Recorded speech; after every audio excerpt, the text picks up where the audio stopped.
I'm going to review Ultimate Mortal Kombat Trilogy for the Sega Genesis. Now for those of you not familiar, this is a pretty popular Sega Genesis hack.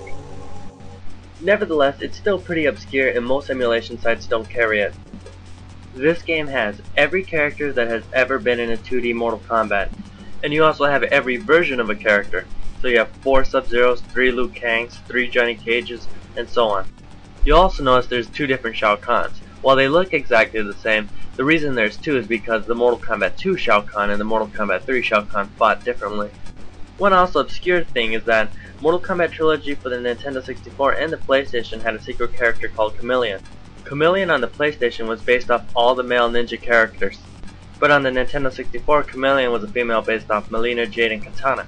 I was surprised both of them were found in here considering their obscurity. The Mortal Kombat symbol at the bottom right is just a character you can practice fatalities on. Even if you're impressed by seeing all these faces, you still should be wondering how do they play. Surprisingly enough, they all play very well and very true to Ultimate Mortal Kombat. If you ever played Mortal Kombat Trilogy for the PlayStation, you would know that it has classic characters in there as well. For example, it had the Mortal Kombat 1 version of Kano. Midway also made him fit in perfectly. They did this by making him fight just as well as the other characters in the game, and he even had combos. And that is exactly what they did with every classic character in this game. They even recreated classic fatalities. While sometimes not quite as impressive, at least they made the effort to make it true to the original. If you couldn't already tell, this is a hack of Ultimate Mortal Kombat 3 for the Sega Genesis. How they were able to go inside the game and add so much new stuff is beyond me.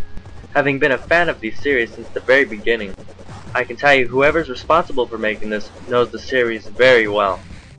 So if you're wondering how they were able to pack so much into a Sega Genesis game, let me explain it to you. To create this, they had to surpass the original capabilities of the Sega Genesis. The max size of the Sega Genesis cartridge is 4 megabytes, yet the size of this game is 10 megabytes. So there really is no way to play this on an actual Sega Genesis console. In fact, most emulators won't even play this game.